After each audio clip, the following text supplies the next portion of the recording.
네, 우리가 지난 몇 개월간 믿음에 관해서 말씀을 계속 살펴봤습니다. 우리 교회가 좋은 점은 홈페이지가 있다는 거죠. 주보에 홈페이지가 적혀 있죠. 홈페이지 들어가시면 혹시 못 들으신 분은 지난 믿음에 관한 말씀을 들을 수가 있습니다. 그래서 우리가 믿음에 관한 말씀을 잘 마치고 이제 믿음, 소망, 사랑이잖아요. 그래서 소망에 관한 말씀도 좀 전해야 되겠다 이렇게 생각해서 제가 지난주에 소망에 관한 말씀을 전했습니다. 궁금하신 분은 홈페이지에 남기은 제가 너무 수고를 많이 하면서 올려놓고 있는데요. 자, 그래서 오늘은 이제 믿음, 소망, 그 다음에 사랑에 대해서 한번 생각해 봐야 되겠다 이런 생각이 들었습니다. 그럼 성경은 사랑의 중요성에 대해서 다음과 같이 말하죠. 오늘 이건 고린도전서 13장 13절 위에 고린도전서 13장 13절 같이 다시 읽겠습니다. 그런즉 믿음, 소망, 사랑 이 세 가지는 항상 있을 것인데 그 중에 제일은 뭐라고요? 사랑이라. 예, 사랑이 가장 중요하다 이렇게 이야기합니다. 믿음도 중요하고 소망도 중요한데 사랑이 제일 중요하다. 이게 참 사랑이 중요한 건 알겠는데 믿음도 중요하지 않습니까? 교회 오면 믿음을 가져야 된다. 얼마나 강조합니까? 또 소망이 없으면 사람이 절망하잖아요. 소망도 너무 중요하잖아요. 근데 왜 사랑이 제일 중요하다 할까? 그 이유가 그 앞에 본문에 나와 있습니다. 고린도전서 13장 12절에 보면요. 이렇게 있죠. 한번 읽어볼까요? 우리가 지금은 거울로 보는 것 같이 희미하나 그때는 얼굴과 얼굴을 대하여 볼 것이요 지금은 내가 부분적으로 아나 그때는 주께서 나를 아신 것 같이 내가 온전히 아리라. 여기에 사랑이 왜 제일 중요한지 힌트가 들어가 있어요. 여기 보면 반복되는 단어가 있는데 지금이란 말과 그때라는 말이 반복되죠. 지금은 거울로 보는 것 같이 희미하나 그때는 얼굴과 얼굴을 대하여 본다. 지금은 내가 부분적으로 알지만 그때는 내가 온전히 안다. 지금은 뭐고 그때는 뭔가. 지금은 사도 바울이 고린도 성경을 기록할 그때입니다. 그죠? 그 당시가 지금이에요. 지금 현재. 지금은 완전하지 않다는 거예요. 그럼 그때는 언제냐? 우리가 천국 가서 주님의 얼굴을 볼 때. 그때죠. 그때는 우리가 완전히 알게 되고 부분적으로 봤던 것을 완전히 보게 되고 희미하게 보았던 것을 뚜렷하게 볼 수 있는 그날. 그게 바로 그때가 주님을 만나는 그날. 천국에 들어가는 그날입니다. 지금과 그때가 이렇게 비교가 되어 있는데요. 이 사랑이 왜 제일 중요하냐? 우리가 천국을 들어가면요. 천국을 들어가면 더 이상 믿음이 필요 없어요. 여러분, 믿음은 보이지 않는 것을 믿는 것인데 천국은 하나님이 보이잖아요. 천국이 내 눈에 들어오잖아요. 더 이상 믿음이 필요 없죠. 저절로 믿어지죠. 소망도 필요 없습니다. 왜냐하면 소망은 앞으로 일어날 것들을 마음에 품고 기대하는 건데 천국은 내 소망이 현실이 된 곳이 천국입니다. 그래서 더 이상 소망도 필요 없어요. 내 소망이 완전히 실현된 곳이 천국이니까. 그래서 믿음도 패하고 소망도 패합니다. 천국 가면. 더 이상 필요가 없어요. 그러나 사랑은 남습니다. 천국 가서도 우리는 사랑을 할 겁니다. 하나님을 더 사랑할 것이고 우리 성도들을 또 천국에서 우리 만나면 얼마나 반가울까요? 그죠? 천국에서 만나면 은빈이 오랜만에 만나면 너무 반가운데 천국에서 우리가 만나면 얼마나 반가울까요? 천국에서 사랑은 끝나지 않아요. 천국에서 사랑은 오히려 더 크게 자라납니다. 영원히 계속됩니다. 그래서 여러분 이 땅에서 우리가 믿음을 키우는 훈련을 하는 것도 중요하고 소망을 더 크게 가진 것도 중요하지만 사랑의 훈련을 해야 돼요. 아멘? 그냥 영원히 남는 것은 사랑이니까 천국 가서도 사랑이 계속 될 거니까 우리는 이 땅에서 사랑 훈련을 해야 되는 것입니다. 그래서 사랑이 가장 중요하다. 사랑은 영원히 남는다. 그 중에 제일은 사랑이라 하는 것이죠. 여러분, 사랑이 또 하나 중요한 이유는요. 이 모든 우리가 하는 일에 있어서 사랑이 바탕이 되지 않으면은 공허합니다. 공허해요. 그럼 부부가 부부로서의 의무만 지키지만 그 안에 사랑이 없다면 얼마나 공허할까요? 여러분이 교회에 나와서 예배는 드리는데 전혀 하나님을 사랑하는 마음이 없이 예배 드린다면 얼마나 그 예배가 공허할까요?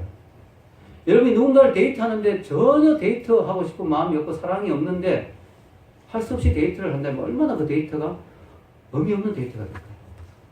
네, 여러분, 성경에는요, 믿음이 중요하다고 이야기하는데 믿음조차도 사랑이 바탕이 되어야 된다고 이야기합니다.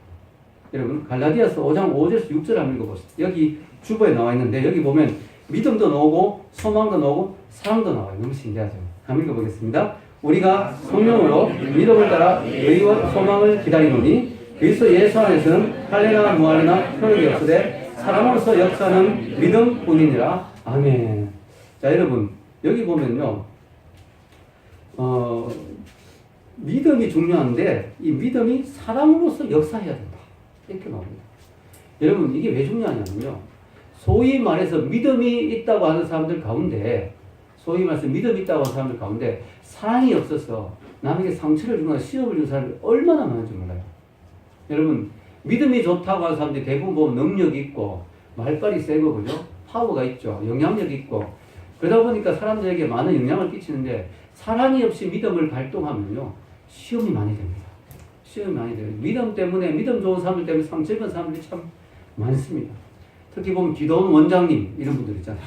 딱 하면 벌써 말부터 놓습니다. 왔어? 이러면서 말부터 딱 놓기 시작하죠. 왜냐면 자기 믿음 좋다 이거예요. 자기는 대단한 존재라는 거죠. 우리가 사랑으로서 역사해야 돼요. 믿음. 아멘. 믿음도요 사랑으로서 역사해야 돼요. 우리 모든 믿음의 바탕이 사랑이 되어야 돼요. 그래서 성경은요 그렇게 말합니다. 믿음으로 사랑으로 시작하고 사랑으로 마쳐야 된다. 골로새서 3장 14절 같이 한번 읽겠습니다. 이 모든 것 위에 사랑을 다하라. 이는 온전하게 매는 띠니라. 아멘. 여러분 이 모든 것 위에 뭘 다하라고요? 사랑을 다하라. 이는 온전하게 매는 뭐라고요? 띠다. 여러분 허리띠가 없는 옷은 되게 불편하잖아요. 허리띠를 딱 채울 때 딱 옷이 안정감이 있죠. 여러분 이 사랑으로 딱 마무리를 해야 모든 일이 딱 은혜롭게 마무리가 되는 거예요. 사랑이 바탕이 되고 사랑으로 시작하고 사랑한 마음으로 하고 또 사랑으로 완성하고 사랑으로 마무리를 해야 은혜가 되는 거예요. 여러분 목회도 그래요. 제가 목사지만 이 목회를요 야망으로 하면요 내가 성공하고 싶다, 내가 한번 이름 내고 싶다 이러니까 목회하면 은혜가 안 됩니다. 여러분 여러분이 교회 와서 헌금할 때도 하나님을 사랑하는 마음으로 헌금하지 않으면 돈이 아깝습니다. 은혜가 안 됩니다. 여러분 셀 리더가 부리더가 셀원들을 인도할 때 그 영혼을 사랑하는 마음으로 해야지 내가 교회에서 뭐 한 자리 한다 이런 마음으로 셀 리더 하면 안 되는 거죠. 모든 것이 사랑으로 해야 됩니다. 아멘입니까? 사랑이 바탕이 돼요. 사랑이 없으면 공허하고 의미가 없고 은혜가 안 됩니다. 여러분 사랑은 온전하게 매는 띠라고 했습니다. 온전하게 매는 띠입니다. 사랑으로 딱 마무리를 해줘야 모든 것이 흘러내리지 않고 모든 것이 어수선하지 않고 모든 것이 정돈이 되고 딱 깔끔하고 은혜가 되는 것이죠. 그래서 여러분 우리가 사랑을 알아야 돼요. 근데 우리가 많은 경우에 사랑을 잘못하는 경우가 많습니다. 왜냐하면 우리가 이 세상을 살면서 사랑이란 이름으로 우리에게 전해주는 정보들이 있어요. 이게 사랑이다라고 전해주는 정보들이 책이나 드라마나 영화 같은 데서 전해주는 사랑이 대부분의 경우가 왜곡된 사랑이 많습니다. 잘못된 사랑이 참 많습니다. 여러분 성경은 사랑을 어떻게 이야기하느냐? 여러분 성경에서는요 사랑에 대해서 이야기하는데 자세히 보면 우리가 알고 있는 사랑은 좀 달라요. 첫째 우리가 알고 있는 사랑은 좀 감정에 많이 치우치죠. 내가 누구를 보고 좋아하는 마음이 들고 내가 누구 보고 첫눈에 반하고 이런 걸 사랑이라고 우리가 보통 생각하는데요. 물론 성경도 우리의 사랑의 감정을 무시하지는 않습니다. 그러나 성경에서 많은 부분은 사랑을 의지적인 차원으로 이야기합니다. 의지적인 차원으로. 자, 예를 들어 데살로니가전서 1장 3절에 보면요. 우리 지난주에도 이 말씀을 봤는데요.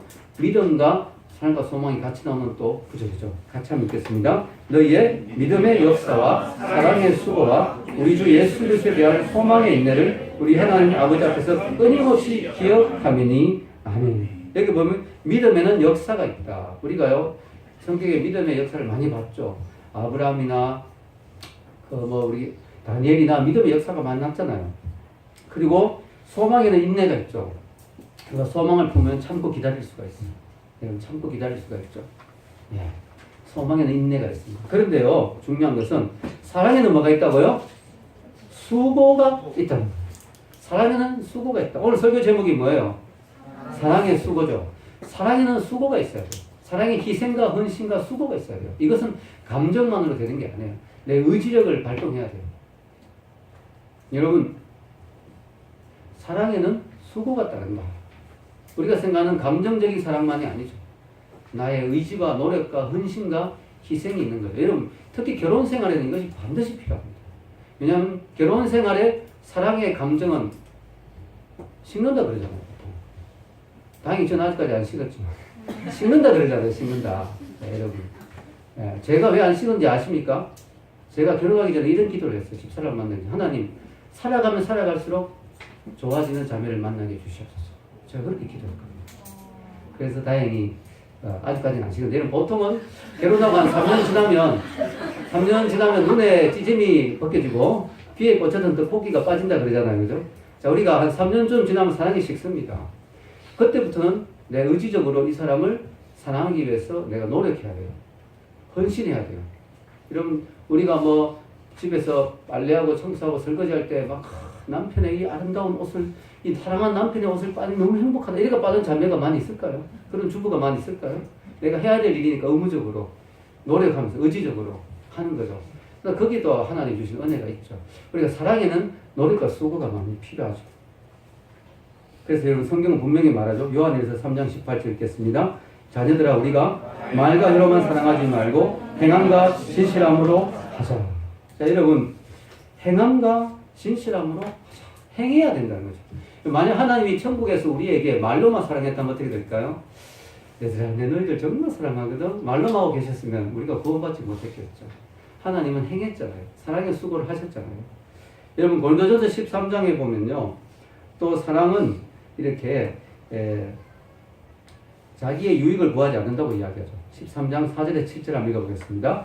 사랑은 오래 참고 사랑은 온유하며 시기하지 아니하며 사랑은 자랑하지 아니하며 교만하지 아니하며 무례히 행하지 아니하며 자기의 유익을 구하지 아니하며 성내지 아니하며 악한 것을 생각하지 아니하며 불의를 기뻐하지 아니하며 지지와 함께 기뻐하고 모든 것을 참으며 모든 것을 믿으며 모든 것을 바라며 모든 것을 견디느니라. 아멘. 여기 보면 사랑은 모든 것을 믿으며 모든 것을 견딘다 했죠. 모든 것을 바라고. 이 사랑 안에 믿음과 바라는 것, 소망이 다 포함되어 있어요. 사랑이 있으면 믿을 수 있고요. 사랑이 있으면 바랄 수 있고 기대할 수 있는 거죠. 여러분, 이 사랑에는 자기의 유익을 구하지 않는다고 해요. 이게 바로 감정만으로 하는 게 아니라는 거죠. 자기의 의지와 노력과 헌신과 희생과 수고가 필요하다. 자기의 유익을 구하지 않는 것이니까. 일단 우리가 사랑해 보면요. 여기 보면 사랑은 불의를 악한 것을 생각하지 아니하며 불의를 기뻐하지 아니한다고 되어 있죠. 이걸 보면 우리가 진정한 사랑은 무조건 좋다 오냐 하는 것이 진정한 사랑이 아닌 것을 알 수 있습니다. 사랑은 의외로 불의를 기뻐하지 않아요. 사랑은 악한 것을 좋아하지 않습니다. 여러분, 오늘날 사람들이 사랑에 관해서 갖고 있는 엄청난 착각이 뭐냐면은 자기 하고 싶은 대로 하게 놓아주는 것이 사랑이라고 생각해요. 마음대로 하게 놔두는 것이 사랑이라고 생각해요. 그게 사랑이 아니에요. 여러분, 오늘날 사람들은 죄를 짓고 성경과 은한 삶을 살면서도 자기의 라이프 스타일을 존중해 준 사람을 자기를 사랑해 준 사람이라고 생각해요. 그렇지 않습니다. 여러분, 사랑이 어떤 건지 아세요? 사랑은요, 상대방을 너무너무 사랑하기 때문에 상대방이 잘못되는 길로 가는 것을 도저히 보고 있을 수 없는 것이 사랑입니다. 그게 진짜 사랑입니다. 여러분, 다시 한번 이야기할게요. 사랑은 뭐냐? 진짜 사랑은 뭐냐면 상대방을 너무 사랑하기 때문에 상대방이 잘못된 길로 가는 걸 도저히 보고 있을 수 없는 것이 사랑입니다. 여러분, 우리가 자녀를 사랑한다면요, 자녀가 대마초를 피우고 잘못된 길로 간다면 난 자녀를 사랑하니까 자기 마음대로 하고 싶은 대로 놔두는 것이 사랑이지, 오냐 그게 사랑이 아니잖아요. 자녀를 회초리로 때려서라도 바른 길로 오게 하는 게 사랑이죠. 그렇지 않습니까? 그게 진짜 사랑이지 않겠습니까? 여러분, 사랑이라는 것은요, 무조건 잘한다, 좋다, 이게 사랑이 아니에요. 무조건 덮어준다, 포용해준다, 이게 사랑이 아니에요. 여러분, 우리가 하나님이 우리의 죄를 심판하시는데요, 우리가 잘못하면 심판하시거든요. 이것은 단순히 하나님이 공의롭기 때문만은 아니에요. 우리를 너무 사랑하기 때문에 우리 죄를 그대로 보고 있을 수가 없어서 심판하는 것이죠. 책망하시는 것이죠. 여러분, 우리가 인생을 살면서요, 때로는 죄를 마음껏 짓고 마음대로 사는데도 아무 문제가 없을 수가 있어요. 그런 사람은 너무 좋다고 생각하죠. 내가 죄를 지어도 아무 어려움도 없고 심판도 없고 징계도 없고, 야, 진짜 인생 살만하다, 인생은 즐기는 거야, 이렇게 생각하는데요, 그거 아닙니다. 그것은요, 조포인입니다. 조물주가 포기한다. 예, 그래서 그런 거는 좋은 게 아니에요, 여러분. 여러분, 성경은요, 뭐라고 이야기하냐면요, 하나님이 사랑하시는 자는 징계하신다고 되어 있습니다. 히브리서 12장 6절 한번 읽어보겠습니다. 주께서 그 사랑하시는 자를 징계하시고 그가 받아들인 아들들마다 채찍질 하심이라 하였으니. 아멘. 그래서 하나님의 징계가 없으면 하나님의 사람이 아닙니다. 그러면 여러분이 마음껏 죄를 짓고 마음대로 사는데도 평생 아무 문제가 없고 아무 징계가 없고 마음이 너무 평안하고 좋다. 그것은 여러분이 하나님의 사람이 아니라는 뜻입니다. 여러분 사실 저는 죄를 마음대로 못 짓겠어요. 왜냐하면 하나님 자꾸 간섭하십니다. 죄를 지으면 자꾸 간섭하세요. 그 죄를 마음대로 못 짓겠어요. 그게 불편해요. 그러나 그게 은혜예요. 아멘? 그게 은혜라는 거예요. 그게 은혜예요. 여러분 우리가요, 옆집 잘 모르는 집 아이가 죄 짓는 거에 대해서 우리 신경 안 씁니다. 뭐 우리 아들 아니니까. 근데 내 아들이 잘못 지으면, 죄를 지으면 해초리 때릴 수밖에 없죠. 만약에 때리지 않고 네 멋대로 살아라 한다면 그 아이를 포기한 거죠. 진정한 아버지가 아니죠. 하나님 아버지는 우리를 사랑하시기 때문에 우리 죄를 징계할 수밖에 없는 것이죠. 다만 그렇다고 하나님 우리를 미워하거나 우리를 저주하거나 우리를 버리는 것은 아닙니다. 오히려 하나님이 우리를 사랑하는 표현이죠. 어떤 목사님이 아들이 너무 잘못해서 오늘 마음먹고 해초리를 심하게 때렸다고 합니다. 아들이 해초리를 많이 맞고 난 뒤에 너무 서러워서 울면서 아빠에게 이런 말을 했대요. 어린아이가. 아빠! 이제 더 이상 나 사랑하지 않지? 이렇게 말했대요. 그래서 그 지혜로운 아버지 목사님은 그 아들을 품어주면서 이렇게 말했다고 합니다. 아니야. 난 너를 지금도 사랑해. 다만 너가 잘할 때는 기뻐하면서 사랑하고 너가 잘못할 때는 슬퍼하면서 사랑해. 너무 멋있는 말이지 않습니까? 하나님이 우리를 징계하시는 것은요, 우리를 저주하거나 미워하는 게 아니라 우리를 사랑하는데 그때는 슬퍼하면서 살아가는 거죠. 너가 이렇게 안 했으면 좋겠는데, 너가 이렇게 안 살았으면 참 좋겠는데, 그래도 내가 널 사랑하니 너에게 간섭한다. 너에게 징계를 한다. 너의 마음을 힘들게 한다. 이렇게 하시는 거죠.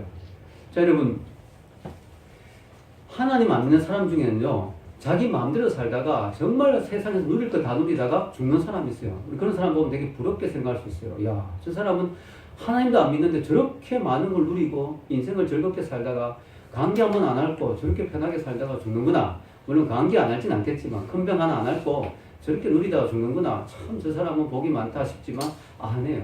그 사람은 아예 지옥 갈 사람이기 때문에 하나님과 상관없이 살다가 지옥 갈 사람이기 때문에 하나님은 그냥 놔두시는 거죠. 그냥 놔두시는 거죠. 여러분, 얼마 전에 플레이보이라고 하는 그 어떤 잡지를 만든 휴 해퍼너라는 사람이 죽었다는 기사가 났습니다. 이 사람은 성을 매개체라는 그런 잡지를 만들어가지고요, 엄청나게 돈을 많이 벌었어요. 그것 때문에 성적인 타락이 더 많이 심해졌겠죠, 이 세상에. 그래도 그 사람은 그것 때문에 돈을 많이 벌었어요.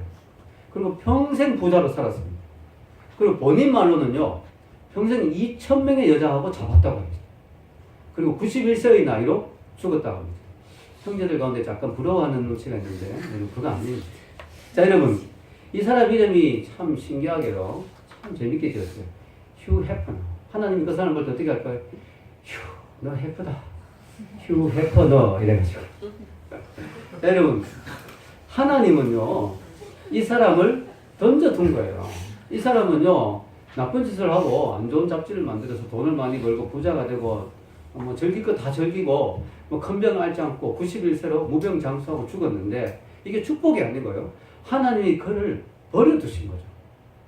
여러분, 성경에 휴 해퍼너 비슷하게 해프게 살았던 사람이 있어요. 어떻게 보면 플레이보이의 원조라고 하시는데 그 사람이 누구냐면 솔로몬이에요. 솔로몬은요, 1,000명의 여자가 있었는데요. 이 1,000명의 여자는 휴 해퍼너는 그냥 장가식 잔 여자가 2,000명이지 뭐.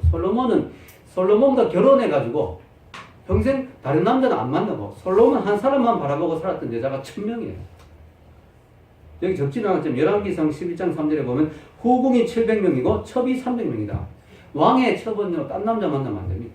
그러니까 이 솔로몬은요, 최고의 플레이보이죠. 왜냐하면은 그냥 잠깐 만난 여자가 아니고 자기 하나만 보고 평생을 사는 여자가 1,000명이 있었다는 거죠. 더군다나 솔로몬이 왕이었잖아요. 지위도 엄청나게 높았죠. 거기다 돈도 엄청 많았어요. 솔로몬 성전을 지을 정도로 빌 게이츠보다 돈이 더 많았다고 합니다. 계산해보면. 돈이 엄청 많았고요. 거기다가 또 나라가 태평성대였어요. 전쟁도 안 나고 너무너무 솔로몬이 거기 아팠단 말도 없어요. 성경에. 참 많은 걸 누리고 인생을 정말 편하게 살다가 간 사람인데 그럼 솔로몬이 그대로 살다 죽었으면 어떻게 됐을까? 솔로몬이 처음에 하나님을 믿었던 사람인데 나중에 이방 여자들이 막 이방 신을 막 가지고 들어갔어요. 솔로몬과 결혼하면서 막 솔로몬이 유대인하고만 결혼한 게 아니거든요. 그 결혼에 또 전략적인 의미도 있기 때문에 다른 나라하고 막 여자들 막 데려왔어요. 공주들. 그러니까 이방 신을 막 가지고 들어오고 솔로몬이 엄청나게 타락해 버렸어요. 그대로 죽었다면 솔로몬이 편안하게 그대로 죽었다면 솔로몬은 천국 못 갔을 거예요.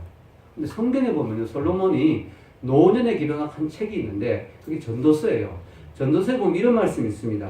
전도서 1장 2절 한번 읽어보겠습니다. 전도자가 이르되 헛되고 헛되며 헛되고 헛되니 모든 것이 헛되도다. 아멘. 헛되다 말이 짧은 한 구절에 몇 번 나와요? 5번이나 나와요. 5번이나. 성경은 강조하는 것이 이렇게 자꾸 나오잖아요. 근데 이 정도 나왔다면 솔로몬이 너무 허무하다. 이거 너무 허무하다. 허무에 미칠 것 같다. 이런 뜻이에요. 허무에 죽을 것 같다. 이게 은혜예요. 여러분, 감사하게도 하나님은 솔로몬의 마음에 노년에 죽기 전에 야, 내가 누릴 거 다 누려봤는데 그게 아니구나. 그게 답이 아니구나. 그게 인생이 축복이 아니구나. 그게 행복한 게 아니구나. 그게 복 받은 게 아니구나 하는 걸 깨달았다는 거죠. 이게 은혜라는 게 이게 은혜예요. 하나님. 그 마음을 허무하게 만들어주시고 여러분 때로 이런 거죠. 우리가 하나님 약간 떠나서 죄짓다 보면 마음이 갑자기 공허할 때가 있잖아요. 허무할 때가. 그게 은혜예요. 휴 해펀의 마음은 공허하지 않습니다. 여러분 우리가 공허한 마음이 생기는 게 은혜라는 거예요. 은혜. 이게 하나님의 사랑이라는 거 우리에게. 하나님 우리를 사랑하시니까 마음을 허무하게 만드죠. 허전하게 만드십니다. 다행히 하나님은 솔로몬의 마음에 그걸 주셨어요. 그럼 솔로몬이 왜 늦게라도 회개할 수 있었는지 아세요? 모태신앙이라서 그래요. 그의 아버지가 누구예요? 다윗이잖아요. 다윗이 믿음이 얼마나 좋아요. 다윗이 자기 아들 위해서 기도했을까 안 했을까요? 많이 했겠죠. 하나님 내 아들이 하나님 안에서 바로 자라게 해주십시오. 하나님 그가 타락하더라도 회개하게 해주세요. 얼마나 기도 많이 했겠어요. 그래서 다행히 모태신앙이 좋은 게 그거예요. 모태신앙은요 완전히 하나님 떠나서 완전히 세상을 봐서 끝까지 가다가 지옥 가지는 잘 않습니다. 왜냐? 하나님 주신 은혜가 있거든요. 택한 백성이니까. 그래도 하나님 다시 돌이키세요. 그게 은혜예요. 여러분 솔로몬이 그래도 다행히 뒤늦게 회개하고 돌아왔어요. 그래서 전도서 마지막은 이렇게 끝납니다. 읽어보겠습니다. 전도서 12장 13절 읽겠습니다. 이래 결국을 다 들었으니 하나님을 경외하고 그의 명령들을 지킬지어다. 이것이 모든 사람의 본분입니다. 하나님은 모든 행위와 모든 은밀한 일을 선악간에 심판하시리라. 아멘. 이 솔로몬의 고백이 보면은 하나님을 경외하라. 하나님의 명령을 지켜라. 이렇게 나오죠. 이게 이제 솔로몬이 하나님 앞에 돌아온 거죠. 돌아온 거죠. 우리가 솔로몬을 보면서요, 이 세상이 줄 수 있는 즐거움은 한계가 있다. 야, 휴 해퍼너처럼 살면 얼마나 행복할까 싶어도 아니라는 거예요. 솔로몬이 그래 살아보니까 아니더라는 거예요. 돈도 많고, 머리도 좋죠, 솔로몬이 막. 지혜도 있고, 막, 인기도 있고, 다 했는데도 아니더라고요, 아니더라고요. 답이 아니더라, 이거죠. 여러분, 우리가 인생을 살면서 하나님이 잘못된 길로 나갈 때 하나님이 탁 치시잖아요. 목자가 양이 잘못된 길로 가면 막대기로 탁 치잖아요. 바른 길로 가더라도. 그게 은혜거든요. 하나님이 탁 치시는 거. 몸을 치시기도 하고요. 마음을 험하게 하시기도 하고요. 몸에 병이 오기도 하고요. 사업이 망하기도 하고. 그것도 은혜다, 은혜. 그것도 은혜다, 이거. 네. 여러분, 지나고 보면 다 은혜입니다. 아멘? 지나고 보면 다 은혜입니다. 여러분, 성경은요, 여러분, 성경을 딱딱한 책으로 생각하지 마세요. 야, 성경 너무 딱딱하고 너무 지겨운 책이다. 이게 아니에요. 성경은 하나님의 러브레터입니다. 하나님의 러브레터. 여러분, 러브레터 좋죠? 여러분, 러브레터 받으면 좋습니까? 안 좋습니까? 좋죠. 그것도 손편지로 쓴 러브레터. 제가 왜 자꾸 이쪽을 보게 될까요? 네. 자, 손편지로 쓴 러브레터를 받으면 얼마나 좋습니까? 여러분, 성경 옛날에 성경 다 손으로 썼어요. 하나님은요, 손편지로 우리에게 러브레터를 보냈는데요. 얼마나 우리를 사랑하시는지 한두 장으로 안 돼가지고 66권 이만큼 두껍게 우리에게. 여러분, 성경 66권을 다 읽어보면요. 결국은 내가 너를 사랑한단 말이에요. 여러분, 요즘 신명기 금요일에 하는데 얼마나 은혜가 되는지 모릅니다. 신명기가 얼마나 딱딱한 책으로 생각했어요. 하나님의 명령 하라 하지 마라 이 말만 있는 줄 알았는데 보니까 그게 다 하나님의 사랑에서 나온 거예요. 아멘. 하나님이 나를 사랑한다고, 하나님 너와 관계를 맺고 싶다고 전제하고 그 말씀을 주십니다. 여러분, 우리가 하나님의 모든 말씀들은요, 사랑에서 나온 거예요. 하나님 사랑에서. 왜냐? 성경은 하나님은 사랑이라. 아멘. 하나님은 사랑이기 때문에. 여러분, 우리가 성경의 모든 계명들을 다 정리하면 몇 가지로 정리돼요? 10가지. 10계명이죠. 십계명을 딱 두 가지로 합쳐가면 뭐가 돼요? 하나님 사랑과 이웃 사랑. 그럼 그걸 하나로 합쳐가면 무슨 단어가 남아요? 사랑. 그래서 어떤 사람은 성경을 꽉 짜면 사랑밖에 안 남는다. 그렇게 말해요. 성경을 꽉 짜면 사랑만 남는다. 그렇게 말했어요. 여러분, 하나님 사랑은 너무나 위대한데요. 문제가 뭐냐면은 사람은요, 너무 큰 거는 잘 못 알아보는 경향이 있어요. 그렇잖아요. 산도 멀리서 보면 조그맣게 볼 땐 산이 산이 멋있어 보이지만 산 앞에 서 있으면 산이 멋있는지 아닌지 잘 모르잖아요. 너무 크니까 정신없잖아요. 여러분, 사람은요, 너무 큰 건 잘 못 느껴요. 여러분, 우리가 자동차를 타면요, 자동차가 달려가는 것은 느끼지만요, 오히려 KTX를 타면 가고 있다는 걸 잘 못 느껴요. 더 크니까. 근데 여러분, KTX보다 더 크고 총알보다 30배 더 빠르게 달려가는 지구 위에 우리가 앉아 있는데 잘 못 느껴요. 여러분, 지구는요, 총알보다 30배나 빠른 속도로 지금 자전하고 공전하면서 가고 있습니다. 엄청난 속도로 달리고 있는데 너무 크니까 우리는 잘 못 느낍니다. 무슨 말입니까? 하나님의 사랑이 엄청난데 너무 엄청나니까 우리가 오히려 실감을 못하는 거예요. 와닿지가 않는 거예요. 하나님 너를 사랑한다 이러면 잘 와닿지가 않는 거예요. 너무 크니까. 그 사랑이 너무 엄청나니까 잘 실감이 안 나는 거죠. 여러분, 한번 생각해 보십시오. 하나님 우리를 위해서 이 광활한 우주를 만드셨어요. 여러분, 우주를 한번 보세요. 우주가 얼마나 큽니까? 그런데요, 이 우주에 지구 같은 별이 없어요. 지구 같은. 네? 녹색별, 이 지구. 만약에 이 우주가 진화로 의해서, 빅뱅으로 터져가 진화에 의해서 이렇게 오랜 세월이 지나서 이 별들이, 행성들이 만들어졌다면 모든 행성이 다 비슷해야 될 거 아니에요. 근데 지구만은 아주 독특하죠. 다른 행성이 흉내도 못 낼 정도로 완전히 독특하죠. 공기가 있고, 물이 있고, 이렇게 좋은 원한, 이런 지구는요, 전 우주에 이곳밖에 없어요, 이곳밖에. 이것은 하나님의 특별한 사랑이죠. 이걸 못 느끼면 우리가 어리석은 거죠. 이 지구를 보면서 우리 하나님의 사랑을 느껴야 돼요. 하나님은요, 이 지구에 또 자급자족할 수 있도록, 예를 들어 여러분 생각해보세요. 우주선 안에 우리가 타고 있는데 그 우주선에 연료나 식량이 10년만 지나면 끝난다 그러면 우리는 얼마나 힘들겠어요. 여러분, 지금 지구가 만약에 100년만 지나면 모든 먹을 게 다 끝나고 모든 게 다 끝난다면 얼마나 힘들겠어요. 태양이 타오르다가 그죠? 한 100년 지나면 다 식어버린다면 우리가 얼마나 힘들겠어요. 근데 하나님은 수십억, 수백억, 수천억 해도 유지될 수 있도록 지구와 태양을 만들어 놓으셨어요. 그 안에서 자급자족 다 되죠. 우리가 인간이 환경을 잘 다스리지 못하고 또 기후재앙이 오고 또 정치적인 문제로 막 식량 공급이 제대로 안 되고 해서 지금 굶는 사람이 있지. 여러분, 지금 이 땅에, 이 지구에서 나는 생산물은 다 우리가 골고루 나누면 전 세계 70억 인구들이 다 먹을 수 있다고 합니다. 실제로. 여러분, 하나님 우리가 다 주셨어요. 그래서 여러분, 우리는요, 밤하늘에 떠 있는 별과 아침마다 밝게 올라오는 태양과 내 뺨을 스치는 산들바람과 철마다 바뀌는 계절에 맞는 입맛에 맞는 과일을 먹으면서 하나님의 사랑을 느껴야 됩니다. 그걸 아는 것이 우리 피조물의 마땅한 자세입니다. 아멘? 하나님이 세상을 만드셨단 말이죠.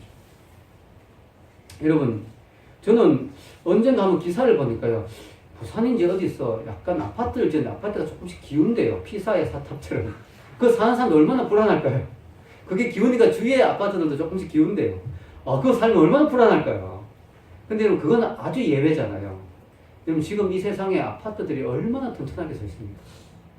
여러분, 가끔씩 지진이 있기도 하지만 기본적으로 수천 년 동안 인간은 건물을 지어 올리고 뭘 지어 올렸는데 무너진 적이 별로 없어요. 여러분, 63빌딩 같은 거 보세요. 얼마나 오랫동안 튼튼하게 서 있습니까? 하나님 땅을 물렁물렁하게 만들어 놓으셨으면 어떻게 됐을까요? 이 땅이요, 생각보다 엄청 튼튼한 거예요. 그 높은 63빌딩을 지어 올려도 아무 문제가 없어요. 끄떡 없어요. 롯데월드 타워, 안 가봤지만, 거기 크게 지어놨죠. 끄떡 없어요, 끄떡 없어. 여러분, 우리가 생각해보면요, 이게 정말 아찔한 거죠. 왜냐면 지구가요, 지구 껍데기가 그 안에 멘털이죠, 멘털. 멘털 밑에 그 마그마가 있잖아요. 이 마그마가요, 부글부글 끓고 있어요. 여러분, 화산 터지면 나온 거 보시죠.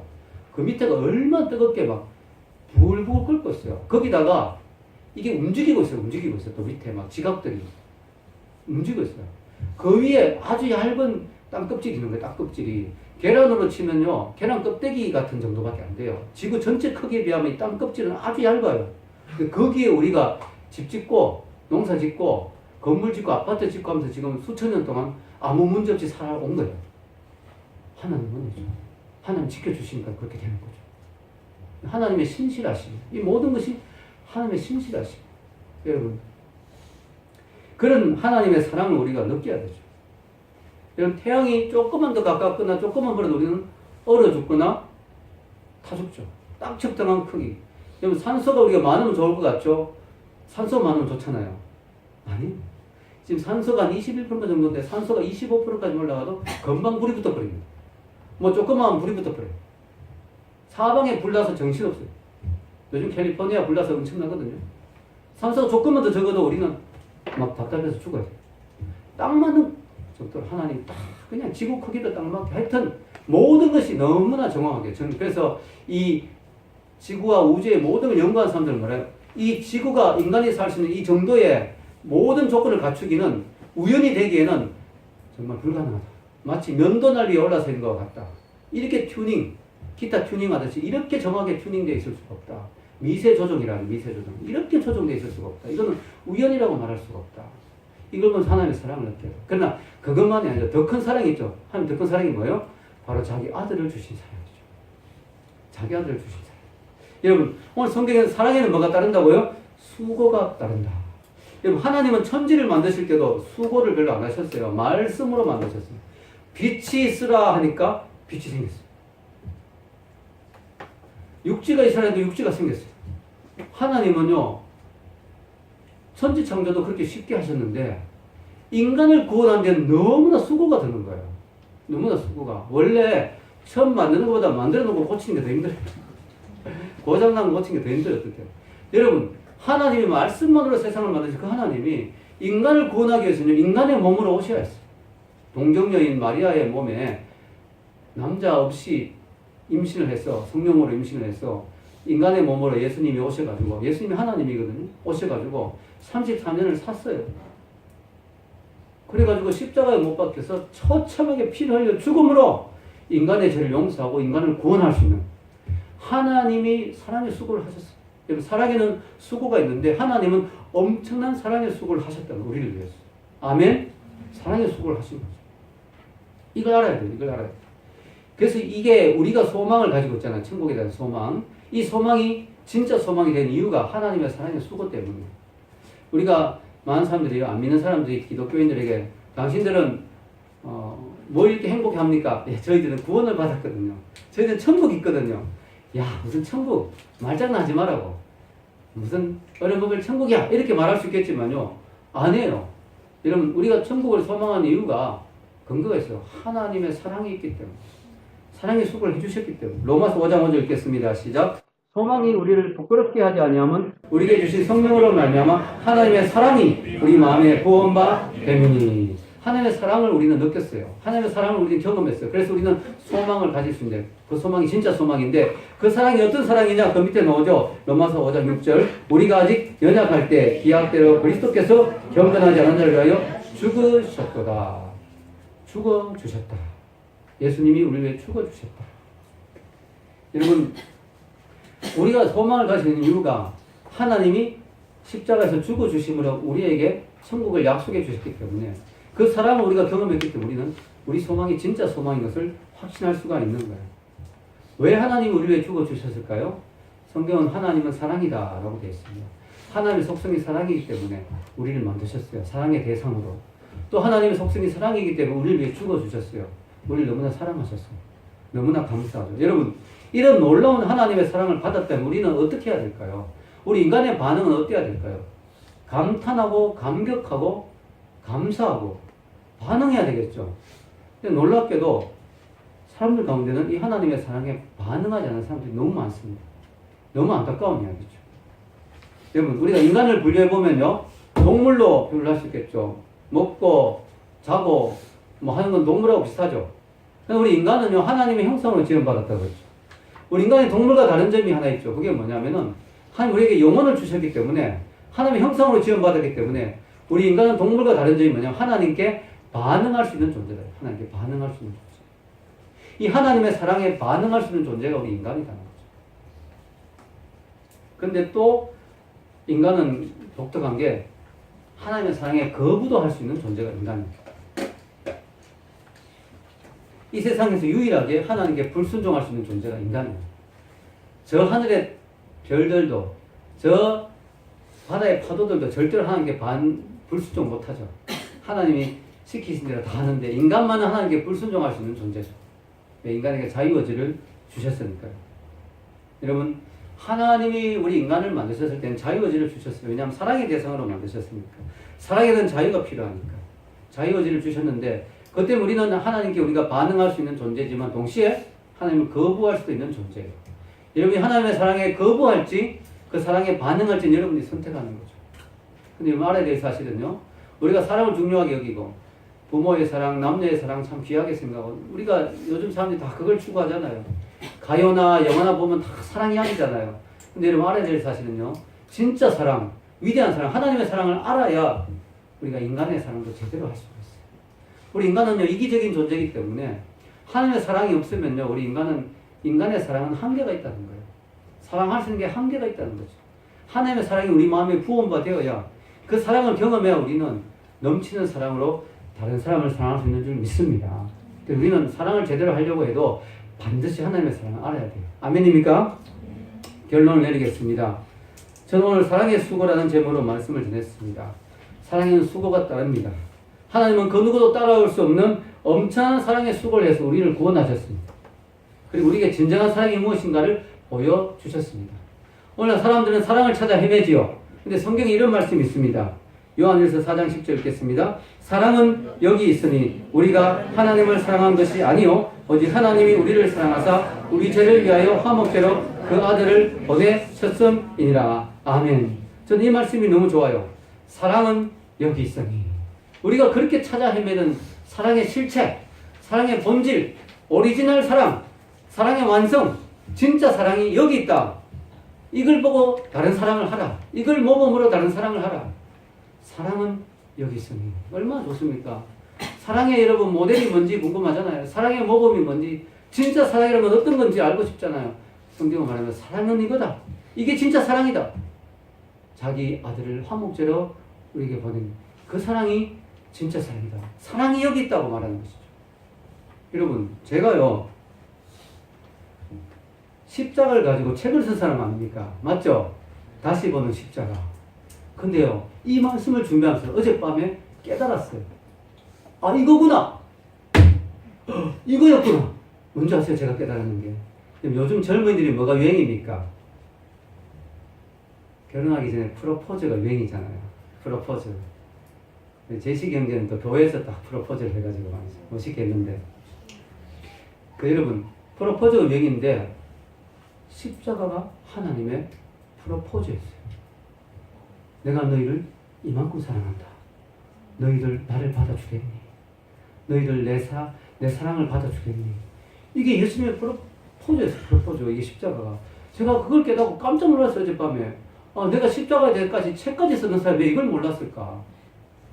이런 프로포즈 멋있잖아요. 요즘 얼마나 멋있는 프로포즈 하려고 얼마나 사람들이 애를 씁니까? 여러분. 제가 최근에 한번 본 프로포즈 너무 재밌었어요. 중국에서 어떤 남자가 여자하고 길을 가다 깡패를 만났는데 깡패들이 둘러싸가지고 너 내 돈 돌려줘. 그 여자가 누구 이 사람? 내가 이 사람에게 돈을 빚을 졌다고. 2천만 원인가 얼마가. 여자 깜짝 아니 그런 빚이 있으냐고. 있어도 미안하다고. 돈 내는 빚이 못 간다고. 그 여자가 그 여자가 대단하다고. 제발 좀 어떻게 우리가 6개월 동안 내가 갚을 테니까 어떻게 계속 사정해. 그 깡패들이 안 된다고. 내가 보내줄 것 같아. 그 남자가 여자만이라고 보내달라고 안 된다고. 그 깡패가 그러니까 깡패가 나중에는 그럼 내 앞에 무릎 꿇으면 여자도 보내줄게. 그 여자가 끝까지 말려. 자기 무릎 꿇지 마. 굴욕적이야. 무릎 꿇지 마. 이런데 안 돼. 무릎 꿇어야 돼. 무릎 딱 꿇더니 그 남자가 바지를 반지를 사랑해 결혼해줘. 그게 다 퍼포먼스였어요. 퍼포먼스. 야, 기가 막히죠. 여자가 좀 기분 나빴을 것 같아요. 어쨌든 여러분 중요한 건요. 퍼포먼스. 여러분 놀라운 것은요. 하나님이 우리 인간에게 내가 너희들 너무 사랑한다. 계명도 주시고 율법도 주시고 하는데 인간들이 잘 못 알아듣고 계속 죄를 짓고 하나님이 마지막으로 최후의 수단으로 십자가에서 퍼포먼스를 하신 거죠. 내가 너희를 이렇게 사랑한다. 나의 프로포즈를 받아주겠니? 여러분 십자가의 사랑이야말로 사랑이 여기 있으니 그 십자가의 사랑이야말로 우주 최고의 로맨스입니다. 아멘. 이 사랑에 응답하는 사람이 되시기를 축원합니다. 여러분 이 사랑에 응답할 때 여러분 인생이 바뀝니다. 이 사랑을 알게 될 때 여러분의 삶이 바뀝니다. 하나님의 사랑은 영원히 변치 않는 사랑입니다. 이 사랑에 응답하여 하나님의 사랑 안에 거한 여러분 되시기를 주의 이름으로 축원합니다. 기도하겠습니다. 같이 한번 기도할 때